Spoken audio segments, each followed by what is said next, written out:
I thought it wasn't terrible. It's weird how we've gotten to the point of it wasn't awful.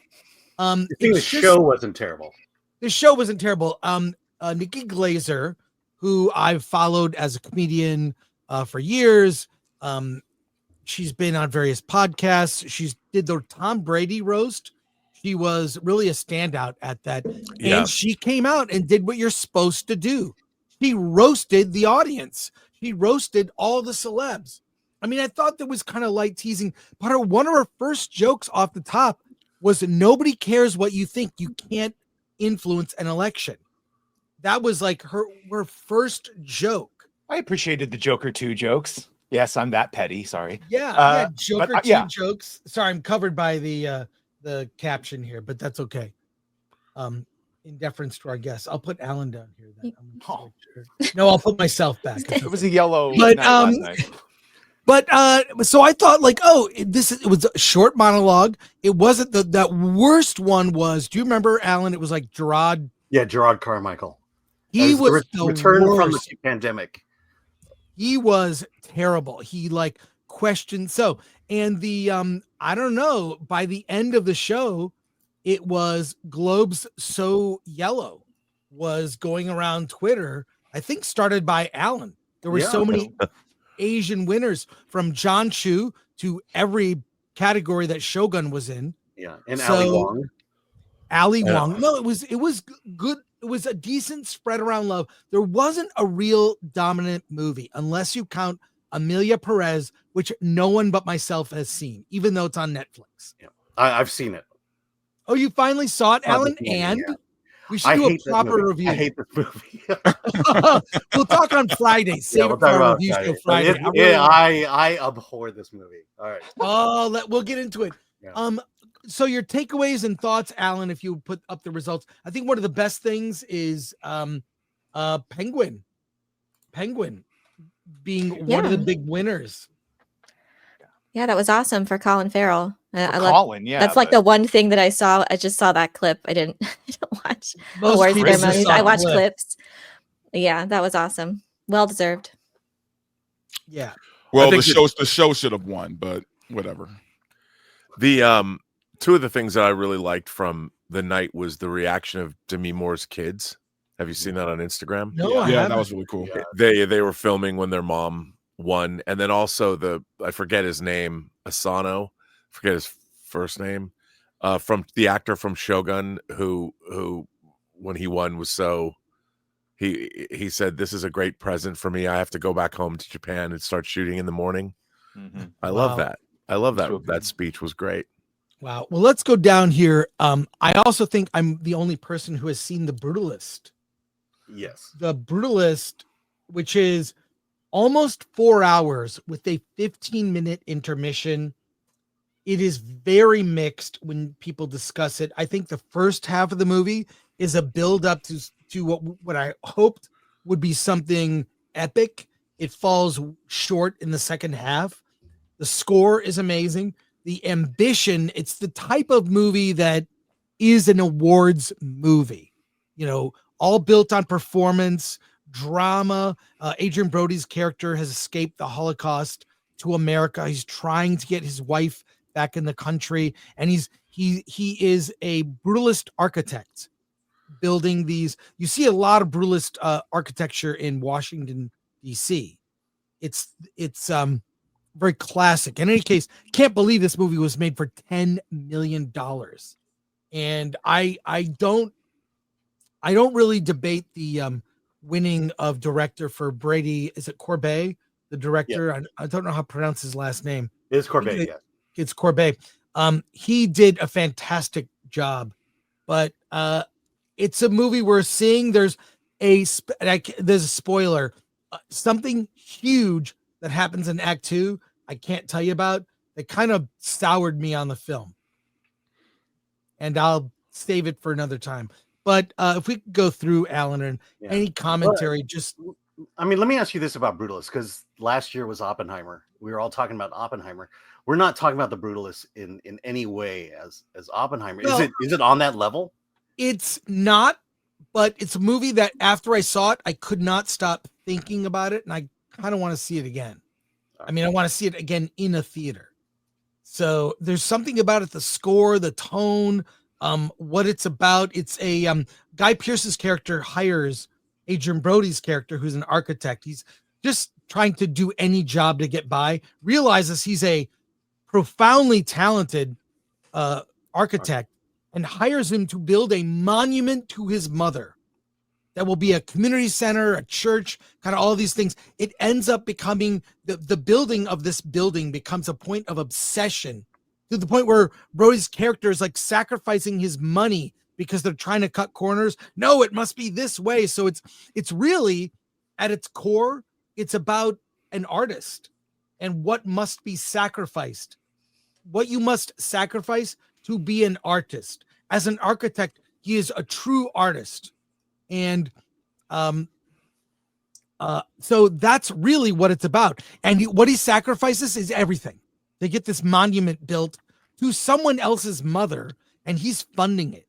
And so it's really it's about art versus money, but in the guise of like, we're doing this building and having to deal with rich people and whatnot. I think a whole, what's that, Rob, you would know, that Robert De Niro movie where he's just trying to get films funded. There's so many. What Just Happened? Yes. And it's one of the greatest movies about movie making. If you want to know what a producer does, Barry Levinson made that. It's so good. It's based on Art Linson's book of the same name, but I've tried to show that nobody knows this movie. By the way, I know this movie. I know you. It's one of the greatest movies about movie making ever made, and no one ever talks about it. It's painful to watch too. Yeah, it is painful. I mean, you and I, so many stories of what just happened. What just happened? Yeah, there? what was that? That was weird. That was weird. All right. You said you and I what? Hopefully we're still live. But yeah, that's where I think this movie is resonating. It's art versus money. That's right. Really the core of Brutalist. And I'd be curious. I want to talk to one other person who's seen this movie, but between Amelia Perez and Brutalist, really, it's weird to me. We'll keep going down here. Amelia Perez again. Wiki got robbed. It is. This movie is such a virtue signal. It's such a virtue signal. It really is. The music is awful. They're just singing dialogue. You could take the music away and just do straight dialogue. It's no Umbrellas of Cherbourg. Let me tell you that. It's no Wicked. Yeah. I'm sorry. I really don't like this movie. Now, animated, this is shocking. A tiny movie, which I saw Flo. I thought it was very good. Very good film. But Wallace and Gromit, Memoir of a Snail, I really think it's, Moana 2 shouldn't even be nominated, but Flo was very good, but I would say the weakest in this category. Even though I really liked it a lot, I would think that Wild Robot, I don't know if anyone has thoughts on these. I'll be right back. Sure. He'll go get his cat. No, I didn't see any of these, unfortunately. I know that's like a theme for me. As a nerd and sci-fi and fantasy fan, there's I've only seen maybe 2 or 3 projects that were featured in this award ceremony. So yeah.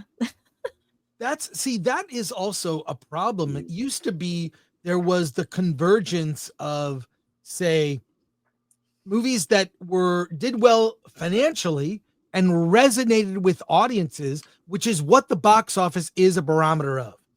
Forget the money. It means that this resonated with people. Say what you will about Barbie or Oppenheimer. Both of those movies had something that captured the imagination or was in the zeitgeist in terms of how average people were feeling, to the point where they went to see it. There's only one movie this year that did that, and that was Deadpool and Wolverine. Right. And that one got robbed. Yeah. It's fake. This year achievement award. This year, there's not a single movie I would advocate for to say you must see this. This is an important film. And Deadpool and Wolverine. That's my movie of the year. Bless you. You know what though? The awards have always been a bunch of movies a lot of people haven't seen. In fact, I would say most of Middle America probably never even heard of these movies. And us living on the coast, we have the benefit of being like in the mecca of film, right? The problem is too is again, when you're charging $20 a ticket and we're talking about films no one's even heard of, so of course people aren't going to go watch these movies for the most part. I'm not talking about like the big ones like Moana and The Wild Robot. I'm talking like just like Flow. Flow won, and I never even heard of it until yesterday. Right.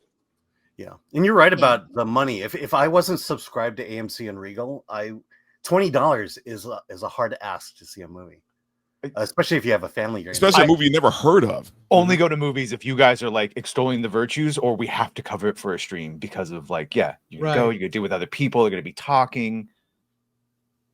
Yeah, and that's the other thing. The Hollywood foreign press, they ain't Americans; they're foreigners, and you kind of see that in the movies they chose.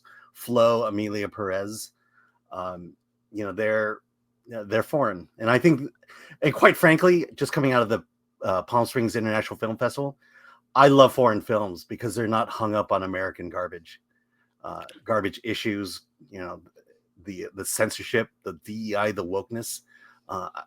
Foreign films are devoid of all that. They may be liberal, but they're devoid at least of these antics we have going on in America. My biggest problem with a movie like Amelia Perez winning isn't the fact that it's a good or bad movie. I don't know, but considering the climate of everything, it's almost like, of course they were going to give it to that movie, or at least that's how it looks on the surface, right? If you're just looking at it like, okay, Hollywood's been pushing agendas for how long now? And this movie is, winning all these awards. Maybe it's a good movie, or maybe it's just Hollywood being Hollywood. There was enough weird wins that we didn't know what the hell. Like, on some of those, it was like Trent Reznor. Like, you would expect the DEI win, and then it wasn't. Yeah, I mean, it was. Look, they kept it interesting. I'll give them that. They kept it interesting, which is great. And I'm going to watch Amelia Perez. Actually, I'm going to watch it tonight. Just so I can have my own opinion. Well, I'll say this. I was unaware, but according to Paulie from the Latino Slant, and he's welcome back here on Versus Anytime, he said the Latino community is not real happy with that movie because it glorifies a drug dealer who really kind of gets away with it because this person transitions to a woman and then tries to absolve themselves of the past crimes.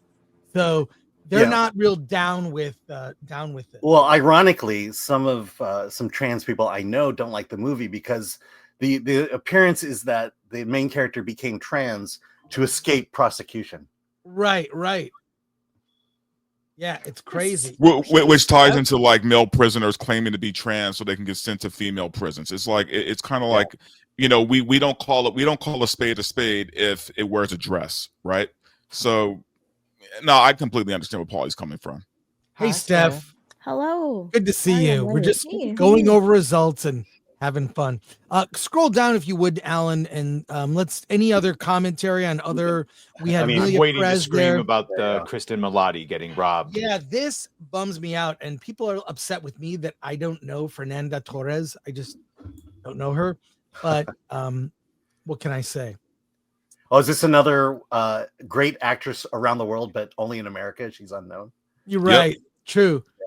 Robbie Williams, the other thing. We don't know who Robbie Williams is, but they made a whole movie about him, and we're supposed to know this guy. I used to confuse him with Robin Williams, and some Brits had to be like, no. He was like in a pop band, and he's... Yeah, I was like, wait, Robbie Williams, the pop singer? Yeah. You know him? Yeah, I know his music from back in the day. The movie is coming out. His movie is not even really out yet. Scroll down, Alan. I want to get to this. We have a story to talk about related to the awards. Is there a particular Brody you want to go to?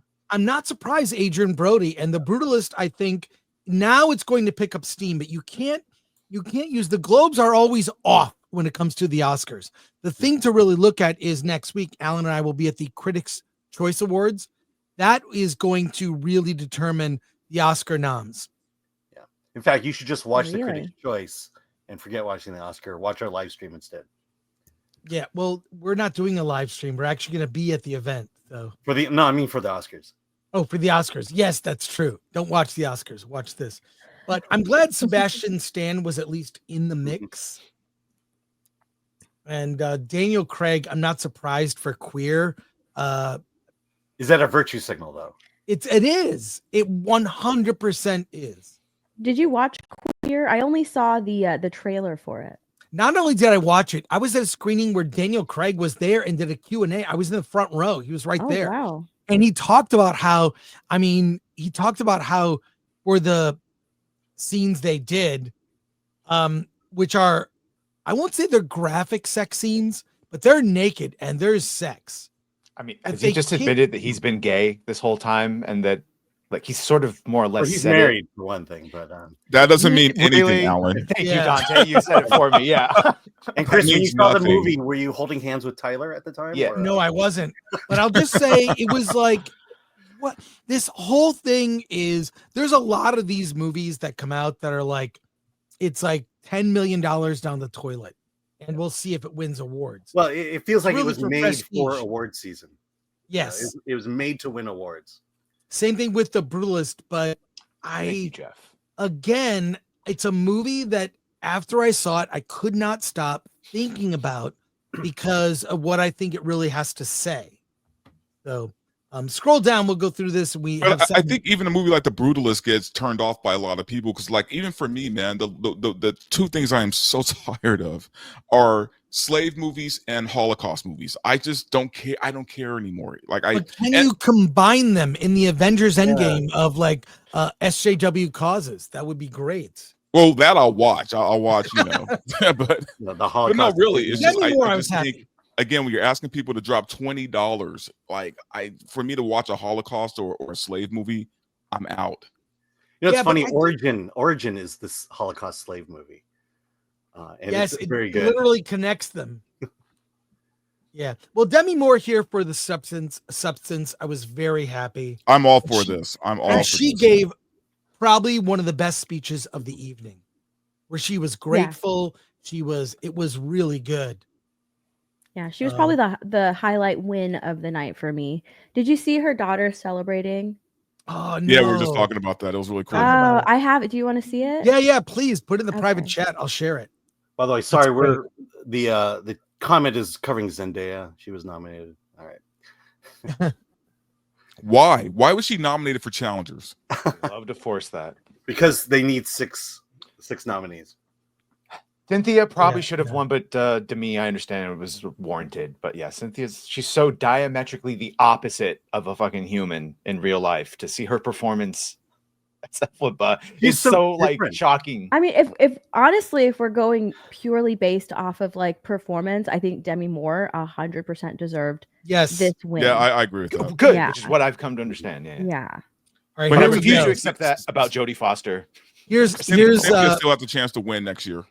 Here's Demi Moore's daughter celebrating her win. Shit. Golden Globe goes to Demi.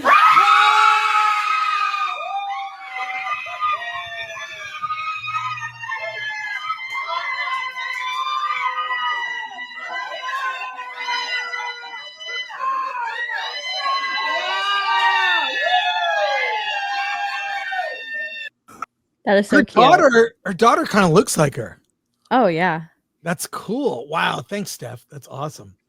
So, pivoting back to the results, any other final takeaways before we go to our next related topic? Honestly, go ahead, Rob. Go ahead, Rob. I was just going to say that somebody pointed out, I didn't say this, but somebody said this is probably this Golden Globes has the least to do with predicting the Oscars maybe ever. Mhm. Yes, it Yeah. does not predict the Oscars. I Yeah. predict that the CCA results will predict the Oscars. So that's this Sunday.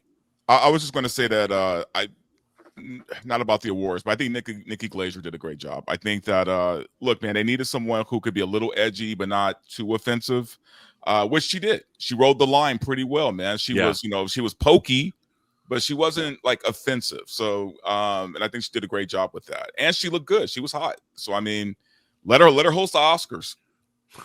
Yeah, she could do that. Do that. Yeah, no, she was the fact that look, she didn't make it worse last year. Who was it? It was last year. Joe I Coy. think Joe Coy. Yeah, And he was didn't- terrible. He was terrible. The jokes were terrible. Her jokes were really. I know she had writers, okay, But They all do, yeah. yeah, they all do. But she did very good. She did Yeah, very good. Going back to Gerard Carmichael, I forgot that his was the response of the Golden Globes being only having white members on the voting board, and this was the first Globes back when they expanded the rules and brought people in, and so Gerard had to come in and shame the room basically. Yeah, it was Which bad. he did, and and it was cringe. And I think we're almost past the point where no one cares about the Globes. Everyone's gonna, by tomorrow, people will forget it.